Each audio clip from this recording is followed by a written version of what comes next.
오늘은 민수기 두 번째 시간입니다. 광야 여정이에요. 광야 여정. 다시 정리하면 이 민수기는 산이 두 개가 나와요. 산이 두 개가, 하나는 신의 산입니다. 그리고 하나는 뭐라고요? 느보산입니다. 이스라엘 백성들이 신의 산에 도착한 건 언제라고 그랬죠? 출애굽기 19장 1절 도착입니다. 도착. 그리고 여기서 출애굽기, 그리고 레위기, 그리고 민수기 1장부터 10장까지를 기록했다고 그랬어요. 그래서 출발한 게 언제예요? 출발은 이제 민수기 10장 12절이란 말이죠. 그래서 지난 시간에 한 것이 민수기 첫째 시간으로 뭐죠? 출발 준비였죠. 준비였어요. 그래서 민수기 1장부터 민수기 10장까지는 출발 준비를 했죠. 그리고 이제 오늘은 이제 출발을 해서 이 느보산, 요 시내산 앞에 신의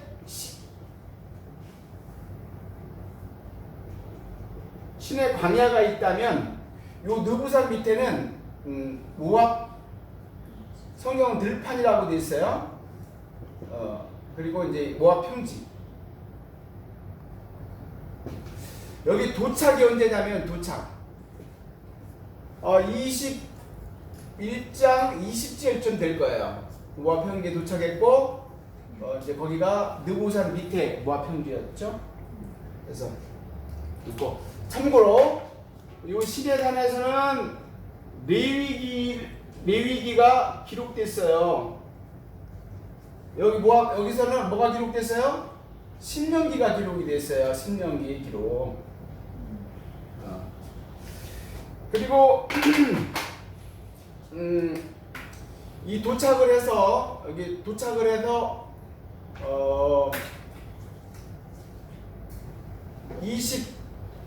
25장까지, 그러니까 여기가 모압 평지고요. 근데 25장부터 36장까지는 담시간 하겠지만 여기는 부록이에요. 부록. 그러니까 여기까지는 사건이 기록돼서 사건 기록입니다. 사건 기록. 어떤 사건, 어떤 장소에서 어떤 일이 일어나고, 어떤 장소에서 어떤 일이 일어나고. 그러나 여기서는 요 노보산에서 부록으로 이제 몇 가지 이제 기록이 돼 있습니다. 이건 다음 시간에 하겠습니다. 오늘은 바로 이 광야, 민수기 10장부터 민수기 21장까지 이 내용들을 주관하도록 그렇게 하겠습니다. 우선 이해를 돕기 위해서 지도를 통해서 할게요. 출애굽기 19장 1절에 이스라엘 백성들이 이제 홍해를 건너서 시내산에 도착하죠. 홍해를 건너서 여기까지 이동하는 시간은 3개월, 성경에 3개월이라고 나와 있죠. 도착해서 여기서 1년간 있었습니다. 그리고 지난 시간에 민수기 1장부터 10장까지 이제 출발 준비를 하고, 오늘은 시내산을 출발을 합니다. 10장에 출발을 하게 되는데 11장에 뭐 다 자세하게 할 수 없지만 핵심 중요한 사건만 말씀을 드릴게요. 출발을 해서 다베라를 지나서 요 기브롯 핫다와에 와가지고 아주 큰 사건이 일어나죠. 기브롯 핫다와. 저 기브롯 핫다와라는 말은 뭐냐면 탐욕의 무덤이라는 뜻이에요. 탐욕의 무덤. 탐욕의 무덤이라는 건데, 주목할 단어는 11장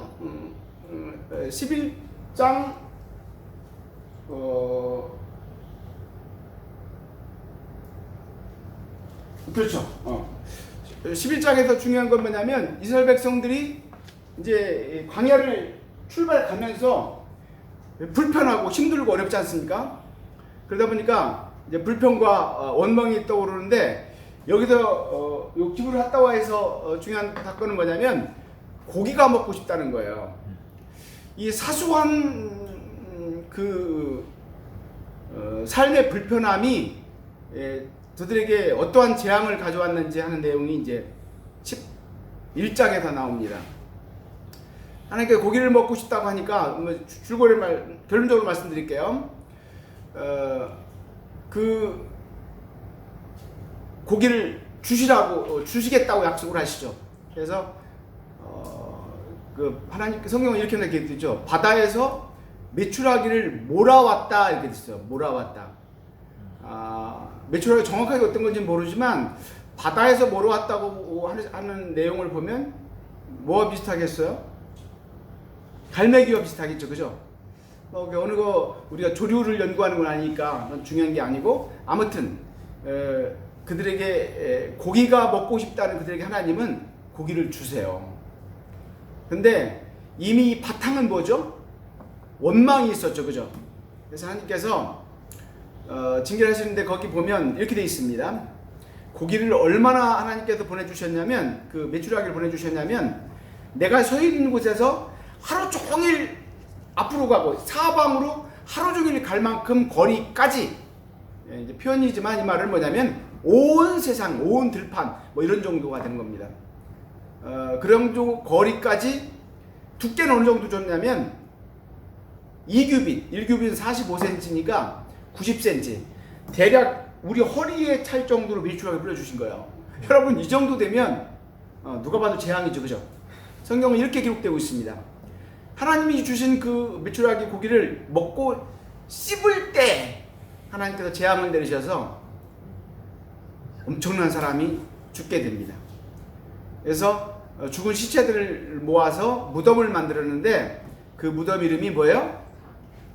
기브롯 핫다와다 이렇게 성경 기록되고 있죠. 탐심의 무덤, 탐욕의 무덤. 여기서 기억되어야 될 단어 하나가 있어요. 골로새서 3장 5절입니다. 뭐라고 되어 있냐면 탐심이 곧 우상숭배다 이렇게 되어 있어요. 그만큼 탐심은 우상숭배가 성경에서 가장 최악의 범죄거든요. 그만큼 탐심에 대한 하나님의 관점이 우리로 하여금 경계하도록 기록이 되어 있는 거죠. 그 다음에 이제 12장은 간단하게 설명을 하겠습니다. 12장에는 모세가 그 구스 여자 에티오피아 여인을, 원래 그 모세에게는 그 아내가 있었는데 요게벳 여인을 취하자 형 아론과 그 누이 미리암이 모세를 책망하고 거슬립니다. 근데 이때 하나님께서 누구 편을 들어주시냐면 모세 편을 들어주세요. 그래서 어떤 식으로 나타나냐면 미리암이 이 일에 대해 하나님의 징계를 받고 문둥병자가 걸린다 하는 내용이 나옵니다. 이거는 지도력, 비록 아론의 동생이잖아요, 그죠? 그리고 그렇지만 하나님께서 그런 모세의 책망, 모세의 잘못과 허물을 인정해준다는 차원보다는 더 큰 것을 세우는 시는 하나님의 그 모습을 보는 거죠. 이래듯이 지금 광야에서 리더십 흔들리면 안 되잖아요, 그죠? 우리가 어떤 것을 볼 때 이거니까 흑백 논리로 모세가 한 그 구수연을 취한 것은 옳으니다라는 성경의 메시지가 그게 아닌 거예요. 아시겠죠? 그가 광야를 인도하는 그 리더십 가운데 일단은 힘을 실어준 거라고 이해를 하시면 됩니다. 그 다음에 이제 유명한 13장 14장이죠. 이 가데스 바네아, 요 기브롯 핫다와 가데스 바네아, 이 가데스 바네아는 이스라엘 백성들에게 있어서 광야 여정의 터닝 포인트가 돼요. 그들의 행로를 좌우하는 결정적인 사건이 된다는 말입니다.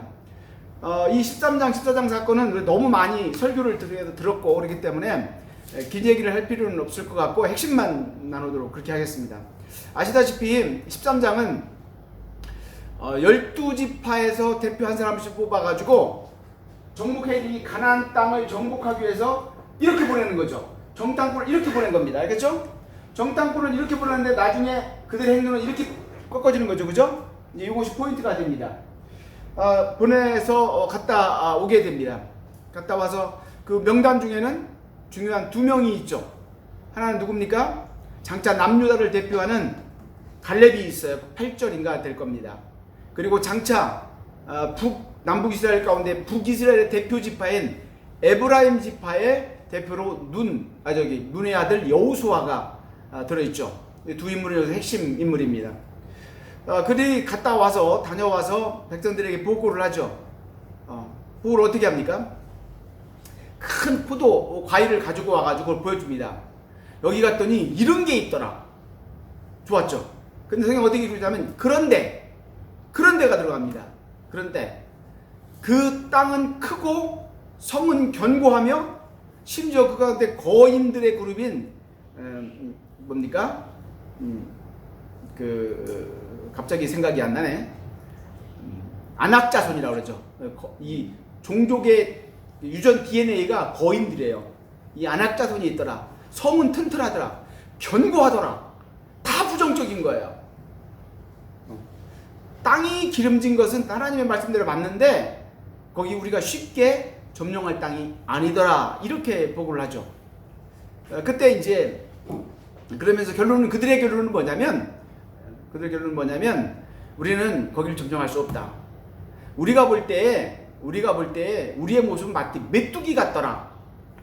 가장 아마 그때 당시에 어떤 그 관용적인 표현이었을 거예요. 가장 보잘것없는 것. 그것을 나타낼 때 쓰는 아마 관용어구가 아닌가 하는 생각이 듭니다. 우리가 보니 그들 앞에서 우리가 서서 보니 우리는 메뚜기가 같더라.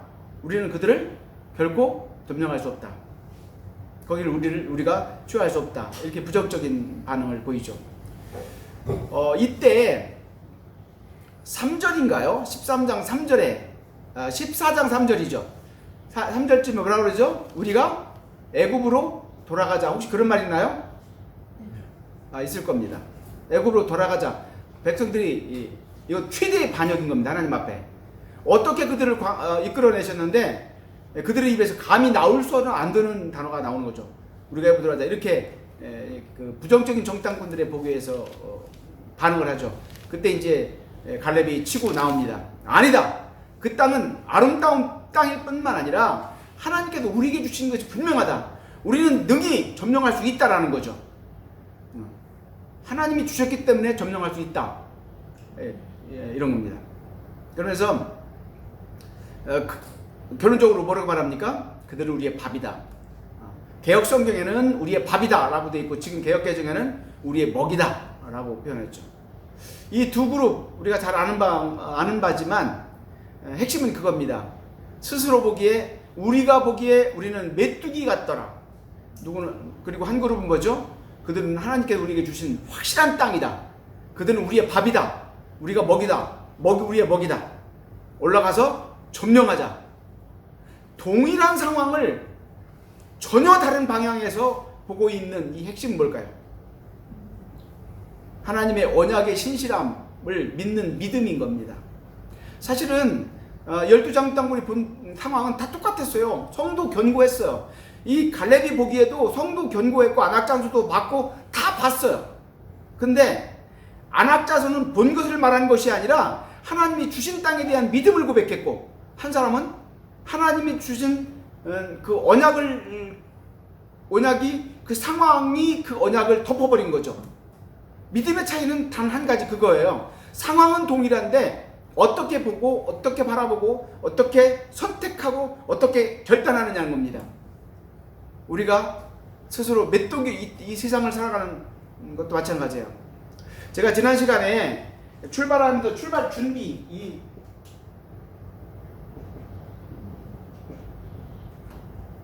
1장부터 10장까지 해서 출발 중에 핵심적인 말씀 몇 가지 드렸죠. 그 중에 좀 뭐예요?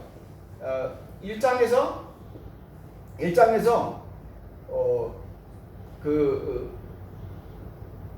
주둔지 배치였어요. 주둔지 배치. 기억나죠? 성막을 중심으로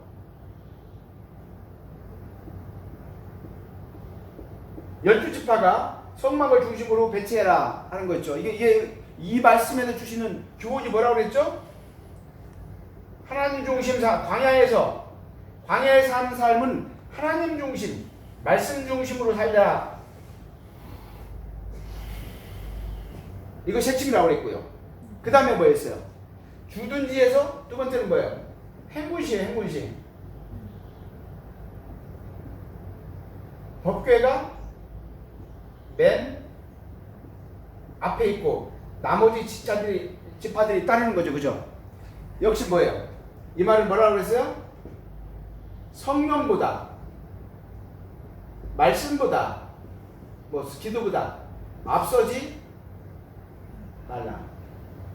이 광야 삶 가운데 중요한 거예요. 하나님 중심으로 사는 것, 하나님의 말씀을 벗어나지 않는 삶이 핵심인 거란 말이죠. 이들의 광야의 삶은 곧 오늘날 우리에게 뭐죠? 영적 광야를 사는 거기 때문에, 영적 광야의 삶을 살기 때문에 이 본문을, 이 민수기 조감을 지식을 쌓기 위해서 하는 게 아니에요.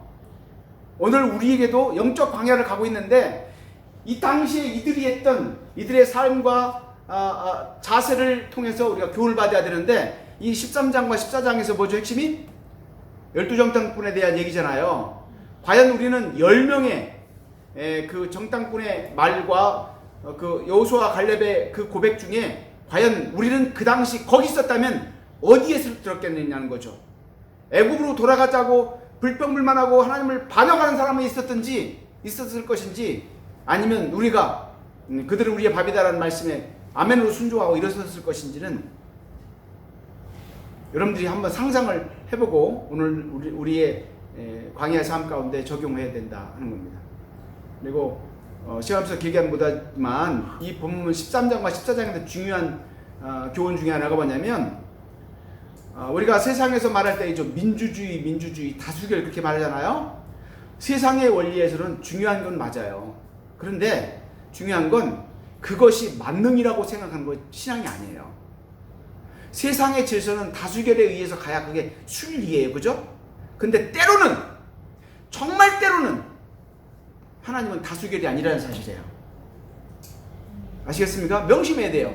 그래서 이것을 깨닫는 자가 가져야 될 중요한 관점이 뭐냐면, 자세가 뭐냐면 성령에 민감한 거예요. 역시 성령에 민감한 거예요. 이 상황에서 내가 다수결을 따를 것인지, 때로는 다수결이 아니라 하나님의 음성을 쫓아 사는 삶이 광야에서 살아야 될 똑똑한 성도의 모습이다 하는 얘기입니다. 아멘? 그래서 하나님께서는 결론적으로 너희들을 그 약속한 언약의 땅에 들어가지 못할 것이다. 한 사람 들어가지 못할 것이다. 다만 여호수아와 갈렙만은 들어갈 것이다 라고 하고 있고요. 우리가 성경 조합에서 중요한 랜드마크와 같은 것이 바로 이제 14장 34절입니다. 민수기 14장 34절이 뭡니까? 그들이 40일 동안 정탐하고 오잖아요. 40일 동안 정탐하고 와서 하나님을 반역했단 말이에요. 그래서 40일을, 하루를 1년씩 계산해서 40일 정탐했기 때문에 40년 동안 광야에서 유리할 것이다 라는 하나님의 징벌이 일어나게 되는 겁니다. 징벌이. 그 하나님의 징벌 때문에 여기서 가데스 바네아인데, 여기서 직접 2주면 갈 수 있는 이 땅인데 노선이 바뀌게 되죠. 바뀌게 됩니다. 그렇고요. 15장은 그 간단한 몇 가지 규례에 대한 내용이 나오기 때문에 여러분들이 참고해 보시면 되고요. 중요한 건 16장, 17장이에요. 딱 들어서 가는 가운데 어떤 일이 벌어지냐면, 같은 레위집 하면서 중요한 위치에 있었던 그 지도자급에 있는 고라라는 사람이 있어요. 고라와 몇몇 지도자들이 그 아론과 모세의 리더십에 태클을 걸어요. 너희만 레위 족속이냐? 너희만 리더냐? 이런 식으로 해가지고 아론과 모세의 그 리더십에 거슬리게 됩니다. 성경은 거슬렸다 이렇게 기록이 되어 있죠. 그래서 하나님께서 이 상황을 묵고하지 않으십니다. 대단히 중요한 사건으로 이걸 다스립니다. 왜냐하면 여기서 모세와 아론의 리더십이 흔들리면 하나님의 언약 성취에서 큰 차질이 벌어지는 거거든요. 그래서 그 반역당당 성경은 뭐라고 말하냐면 250명이라고 말을 해요. 250명. 그래서 250명에게 불을 들고 향로에 불을 들고 여호와 하나님 앞에 모이라. 아마 성막 앞에 모이라고 하셨겠죠. 모이라고 했습니다. 그리고 결론적으로만 드리면 그 자리에서 이걸 주도했던 고라 있죠. 이 고라와 그 가족은 현장에서 하나님이 땅을 쫙 갈라서 삼켜버려요. 땅을 갈라서 생매장이 돼버려 죽어요. 그리고 나머지 향로를 갖고 있었던 250명은 거기서 불이 나와가지고 250명이 다 죽죠. 소름 끼치는 무서운 장면입니다. 이제 이것이 16장이고요. 17장은 이와 관련된 겁니다. 모세와 아론의 리더십을 세워야 될 거 아니겠어요. 그러니까 이렇게 말씀을 하십니다. 레위 지파를 대표해서 아론, 그리고 12지파의 각 지파에서 핵심 리더는 지팡이를 하나씩 가지고 이제 하나님 앞에 나오게 합니다. 그래서 지팡이 12개를 쫙 놓고 이제 하나님께서 역사하셔서 이 중에 하나님께서 리더십을 확인해 주시는데, 그 중에 아론의 지팡이만 싹이 났죠. 성경은 싹만 난 게 아니에요. 싹이 나고 꽃이 피고 열매까지 맺었어요. 살구나무 열매. 살구나무 열매. 참고로 성경에 이 살구나무라는 얘기가 많이 나와요. 살구나무라는 얘기가 많은 것 중에 핵심이 어디에 있죠? 성경에 금촛대를 만드는 그 무늬가 살구나무예요. 그 다음에 예레미야서에 예레미야가 하나님 환상을 보고 볼 때 네가 뭘 보느냐 그랬더니 살구나무를 본다고 그렇게 얘기를 하죠. 살구나무는 원래 히브리어로 샤케르라는 뜻인데, 이 살구나무의 샤케르라는 뜻과 과일 중에 아몬드라고 우리가 말하는데, 이제 살구나무라고도 말하지만 이제 아몬드나 살구나무나 같이 씨가 같아요. 그래서 이걸 샤케르라고도 하는데, 원래 또 동음 이의어죠. 두 뜻인데 또 하나 뜻인데 뭐냐면 일찍 일어나다, 깨다라는 뜻이 있어요. 깨다. 여러분 재밌는 게 뭐냐면 봄에 가장 먼저 꽃을 피는 게 뭘까요? 살구, 복숭아, 배, 사과 이런 것들이잖아요. 그죠? 그 중에서 살구나무라든가 이게 제일 먼저 펴요. 이거는 꽃이 피고 나중에 잎이잖아요. 그걸 대표하는 건데, 봐요. 얼음을 뚫고 나와도 제일 먼저 잎사귀도 피기 전에 꽃이 먼저 핀다고요. 그래서 이 의미가 일찍 깨다라는 뜻이고, 이것이 관용어가 돼서 나중에 파수꾼의 사명을 가진 자들과 관련된, 백성들을 깨워야 될 사명과 관련된, 그래서 성소 안에 있는 금촛대도 뭐예요? 빛을 비추는 거죠. 그죠? 비춘다는 건 잠에서 깬다는 거고 같이 있는 거예요. 깨우다라는 뜻도 있습니다. 그래서 아론과 리더는 오늘 살구나무 지팡이 관련해서 참고로 말씀드리면, 리더는 백성을 깨우고 잠자는 영혼들을 깨우는 사명이 있다라는 의미도 있습니다. 단순한 지팡이가 아니에요. 그리고 지팡이 재료가 살구나무라고 강조한 것은 그런 의미가 있습니다. 그래서 이제 하나님께서 만일 앞에서 아론과 모세의 리더십을 어떻게 해요? 세워주시죠. 봤지? 아론과 훌은 너희가 함부로 상대할 사람이 아니야. 너희고 똑같은 거 보죠. 절대 그렇지 않아. 내가 임명했어. 내가 세운 리더야. 이런 식으로 이제 리더십을 다시 확인해 줍니다. 그리고 18장, 19장은 간단히 말씀드리면, 이 민수기 18장은 제사장도 먹고 살아야 되잖아요. 그죠? 그래서 제물을 드리는 것 중에 감사제물 같은 경우가 이제 그런데 이제 그 규정이 나옵니다. 제사장이 먹을 수 있는 것, 그리고 백성이 드려야 되는 것, 이런 거에 대한 내용이 나오게 됩니다. 그 다음에 19장. 19장은 정결수와 우술초 그런 키워드가 있어요. 정결수. 정결수가 뭘까요? 정결수. 깨끗하게 하는 물이라는 뜻입니다. 깨끗하게 하는 물. 근데 이 깨끗하게 하는 물은 뭐냐면, 왜 물이 깨끗하냐면 그 물이 실제로 깨끗하지 않아요. 왜 그럴까요? 그 깨끗한 물을 만드는 방법이 나오는데, 거기에 나오는데, 그러냐면 암송아지 한 마리를 취해서, 그 암송아지는 멍에 매지 아니하고 그런 암송아지 한 마리를 취해서 모든 그 암송 한 마리를 완전히 번제되는 게 태워야 돼요. 태우면 뭐가 되죠? 재가 되죠. 재. 이 재를 별도의 성결한 곳에다 이 재를 이렇게 쌓아놓습니다. 그리고 정결수를 만들 때는 물을 떠다가 거기다가 이 재를 넣는 순간 이게 뭐가 돼요? 정결수가 돼요. 그래서 이 정결수는 뭐냐면, 시체를 만지고 이제 장사를 지내고 시체를 만진 사람들 있죠? 그 사람들을 씻는데 거기 뭐가 있냐면 우술초가 나와요. 우술초. 이 우술초는 예수님이 십자가 들어갈 때에도 나오는데, 우술초라는 건 뭐냐면, 우슬이 뭐냐면 우슬. 소우자에다 무릅쓸 자예요. 그래서 이제 검색해 보면 그 그림이 나와요. 사진이 나오는데 그 풀에, 근데 풀이 대공이 어떻게 되냐면 소 무릎처럼 이렇게 돼 있는 거, 마디마디가. 그래서 그걸 우술초라고 그러는데, 성경에서 이 우술초로 이 정교들을 찍어서 그 부정한 사람을 정결케 하는 의식을 하는 거예요. 무슨 아시겠죠? 그리고 시체가 누웠던 장소 뭐 등등 부정했던 곳을 그 물을 뿌려서 정결케 하는 그에 대한 그런 내용이 나옵니다. 다음은 20장입니다. 20장. 여기 무리바죠. 지금 여기 13, 14장, 여기 20장이죠, 그죠? 뭐 제도가 정확한 건 아니지만 대략 그렇습니다. 중간 정도입니다. 요 무리바라는 장소는 이제 지금 이 사건으로 말미암아서 무리바가 된 겁니다. 여기 뭐 다툼이라는 뜻으로 모세가 반석을 2번 쳐서 물을 낸 거 이렇게 돼 있죠. 20장을 보면 우리에게 많은 그 교훈을 주시는 말씀이기도 해요.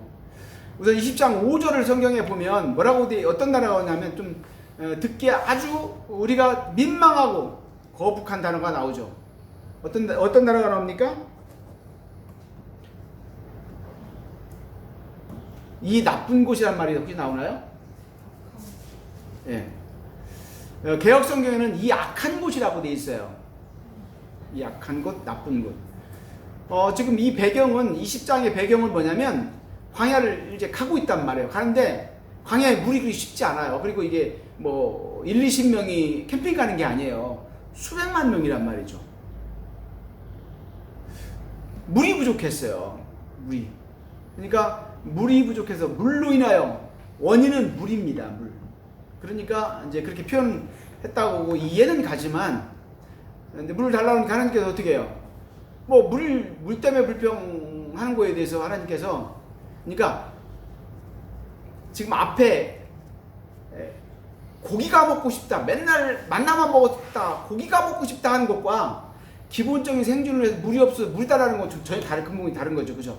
그래서 하나님께서 8절에 물을 명하여 물을 내라 라고 모세에게 명을 하죠. 그렇죠? 근데 중요한 건 뭐냐면, 거기서 주목할 게, 여러분들 여기 묵상을 좀 깊이 별도로 나중에 하실 필요가 있어요.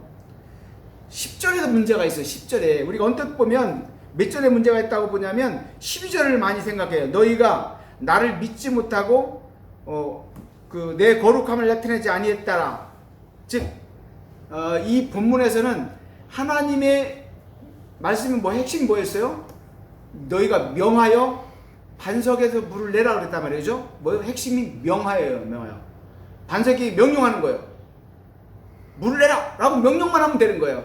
근데 모세와 아론을 어떻게 했어요? 반석을 2번 쳤다고 그랬죠. 이제 이것이 심각한 문제고, 우리는 이 사실을 알아요. 이 본문에 되게 큰 문제인 걸. 그런데 우리가 간과해서는 안 될 거 10절입니다. 10절. 뭐라고 됐냐면, 우리가 너희를 위하여, 그렇죠? 반석에서 물을 내게 하자. 지금 누가 내는 거예요? 이건 하나님이 내는 거지 모세와 아론이 내는 게 아니에요. 맞습니까? 아닌 거예요. 이건 하나님이 내시는 거란 말이에요. 근데 여기서 이 말씀을 읽으면서 황당하다고는 생각이 들어야 되는 거예요. 우리 성경을 묵상할 때 정말 이런 부분을 놓치면 안 되는 거예요. 그러니까 성경에서 하나님이 기분 나쁜 단어가 뭐냐면 우리가 뭘 하면서 내가 있잖아, 내가 막 이런 사람들 있죠. 저도 가끔 써요. 그렇지만 전 내가라는 말을 내가 고백하는 게, 하나님 앞에 고백하는 게 있어요. 내가 불가피하게 어떤 단어를 하다 보니까 그거 내가 했어. 내가 이럴 때가 있단 말이죠. 저는요, 이 내가라는 단어만 나오면 저는 자동으로 찌릿거려요. 무슨 얘기인지 아세요? 우리는 일생을 살아가면서 영적 광야를 살아가면서 우리 스스로가 내가 했다라는 고백을 함부로 하면 안 돼요. 그 무엇도. 내가 주말 농장에서 비록 채소 하나를 키웠다 할지라도 그걸 내가 했지만 그걸 내가 했다라고 하는 것은 신앙이 올바른 태도가 아니에요. 아무튼 모세의 실책 중에 하나님의 말씀을 온전히 순종하지 않은 것도 있지만 그가 했던 이 말은 상당한 범죄에 해당이 됩니다. 아무튼 20장은 뭐냐면 물로 인해서 불평이 불만이 많았던 그들에게 하나님께서 바위를 명하여 물을 내라 라고 명했던 그 명령을 순종하지 아니하고 모세와 아론이, 모세가 바위를 2번 쳐서 물을 냈다. 그래서 하나님 결론 어떻게 됐어요? 너희는 내가 준 땅으로 들어가지 못한다. 그랬죠? 그래서 이제 신명기 3장에 가면 모세가 그렇게 고백하죠. 하나님 앞에, 하나님, 저도 저 가나안 땅에 들어가고 싶습니다. 어디서? 이 느보산에서. 그래, 느보산에 올라가가지고, 이 느보산에 올라가면 여기가 사해가 있고요, 흐르는 요단강이 있어요. 여기에 예루살렘이 있고 여기가 여리고가 있단 말이에요. 여기서 다 보여요. 예루살렘도 보이고 여리고도 보이고 다 보여요. 하나님 약속의 땅 여기를 바라보면서 하나님께서 나도 저기 가고 싶어요. 그렇게 말했다가 네 은혜가 네가 족하다. 그래서 모세는 이제 들어가지 못하게 되는, 가나안 땅에 밟지 못하게 되는 근본적인 그 이유가 여기에 있는 거죠. 또 다른 깊은 뜻은 다음에 신명기 때 말씀을 드리고, 그래서 이 20장에는 중요한 구속사적 메시지가 있어요. 여기서 뭐가 있죠?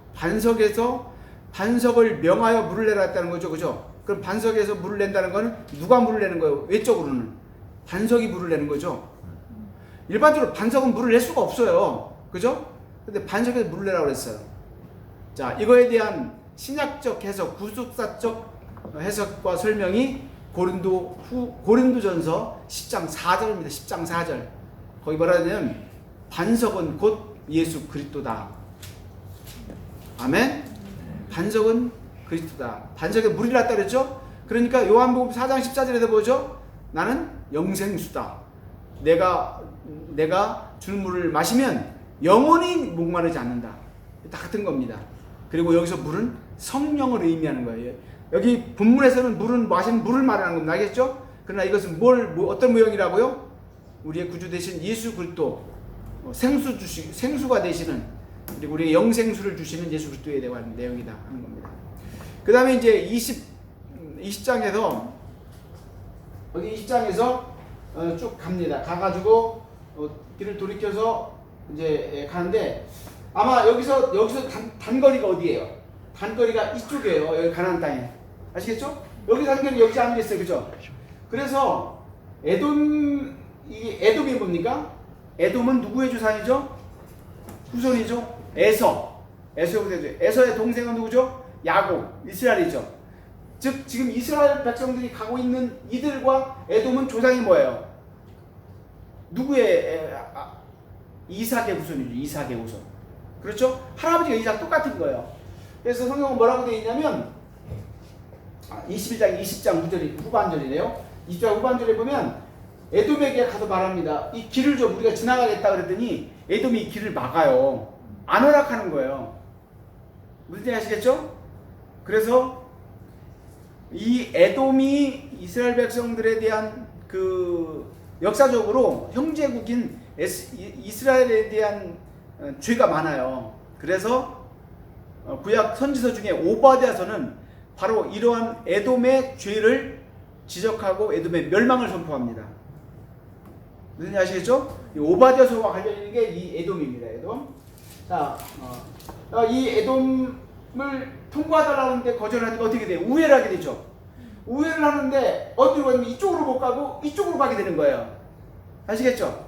그래서 21장에 보면 이 에돔의 길을 내주지 않으므로 그들이 우회함에 따라서 또 불만이 생긴 거예요. 무슨 얘기인지 아시겠죠? 불평물이 막 쏟아져 나오는 거예요. 그러다가 요 분원이라는 지역입니다. 이 분원 광산은 구리광산이 있는 곳이에요. 구리광산. 이 분원쯤에 임해서 하나님께서 이들에게 징벌을 내리시죠. 이 지역에는 뭐가 있었냐면 붉은 뱀의 세계 독사들, 불뱀이라고 성경 기록되어 있죠. 이제 불뱀은 파이어가 아니라 색깔, 컬러가 붉은색이라는 거고, 그 물리면 독사가 그러니까 죽은 거예요. 수많은 사람이 죽은 거예요. 이걸 물려서. 근데 이는 왜 이런 일이 일어났죠? 이들의 원망과 불신 때문에 일어난 거예요. 아시겠죠? 또 불평을 한 거예요. 그래서 그들의 불만의 이 민수기에 그들의 불평과 불만한 단어 중에서 해서는 안 될 단어를 쓰는 또 치명적인 단어가 여기 5절에 나와요. 5절에 무슨 단어가 나오죠? 하찮은 음식이 나오지 않나요 혹시? 21장 5절.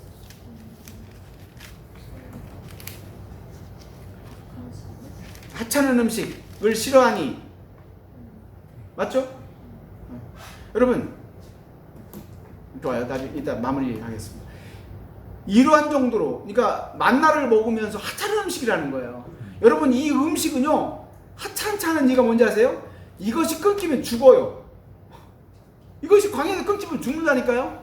근데 이 하찮은 음식이라고 불평을 하는 거예요. 하나님께서 그들을 치시죠. 불뱀으로 치시고, 그래서 이제 모세가 하나님께 기도하고, 하나님께서 모세를 통해서 사는 방법 알려주시죠. 그래서 큰 장대를 세우고, 거기다가 이제 여기 노수를 만드는 이유도 그거예요. 원래 구리는 이것도 역시 속량을 의미하는 의미가 있어요. 알겠죠? 구리광산이기도 하고, 그래서 구리를 구해서 뱀의 모양을 만들어서 거기다가 달아요. 달고,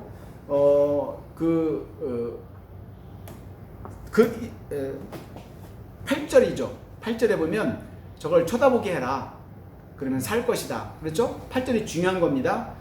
구속사적으로 또 의미가 있는 거예요. 이걸 어디에 해당되냐면, 여러분들 이 성경 말씀 이거 기억나죠? 요한복음 3장 16절. 하나님이 세상을 이처럼 사랑하사. 기억나죠? 바로 그 앞에 예수님께서 이 사건을 인용을 해요. 늘 구약에서 읽지 않느냐, 놋뱀이 들린 탔건을 보지 않느냐. 따라서 인자도 들려하리라. 여기서 인자는 예수 그리스도입니다. 예수의 십자가에 못 박혀 십자가에 달려 죽으신 그 십자가의 대속의 죽음, 그것을 믿는 자는 살 것이다라는 예표가, 그 모형이 바로 여기에요. 아시겠죠?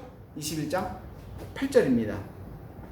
그리고 지금도 여러분들이 기회가 되면 나중에 이제 요르단을 성지 순례하면 이 느보산에 가게 되면, 느보산에 어마어마한 지금은 이제 거의 탑만큼 될 정도로 큰 기둥에 뱀 형상을 지금도 이제 이렇게 지금 달아놨어요. 기념으로 이제 달아놨습니다.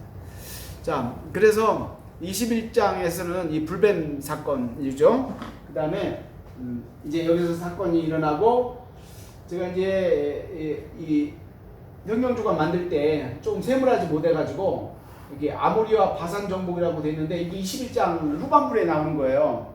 불뱀 사건 뒤에 나오는 내용인데, 여기다 기록은 내가 여기다 했지만 실제 아모리는 성경 읽다 보면 약국강이죠, 그죠? 이 지역이 다 아모리예요. 이 지역은. 그 다음에 바산은 이 지역이고요. 갈릴리 호수 밑에 여기 갈릴리 호수 오른데 여기가 바산이에요. 바산의 암소, 들소 유명하죠. 여기 엄청 비옥해서 여기는 황소는 정말 말 같아요. 말 어마어마하게 크고 윤기가 흐릅니다.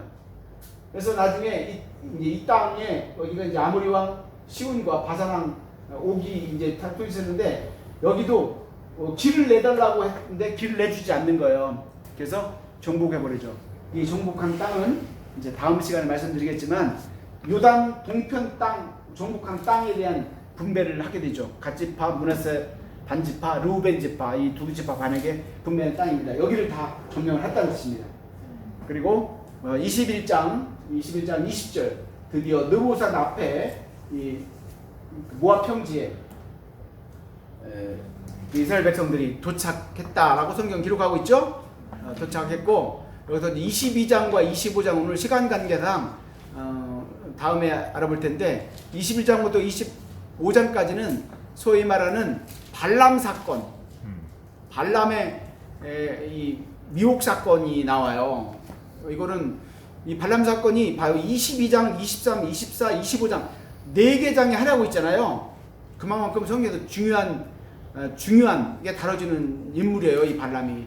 그리고 신약에서도 중요하게 다뤄져서 여러 번 인용되고 있고요. 그래서 오늘 시간 할당상 설명을 할 수 없어서 다음 시간에 하도록 그렇게 하겠습니다. 그래서 이스라엘 백성들은 지금 시내산에서 민수기 10장 11절에 출발을 해서 이 여정을 거쳐서 여기 출애굽 민수기 21장 20절 모압 평지에 도착한 상태입니다.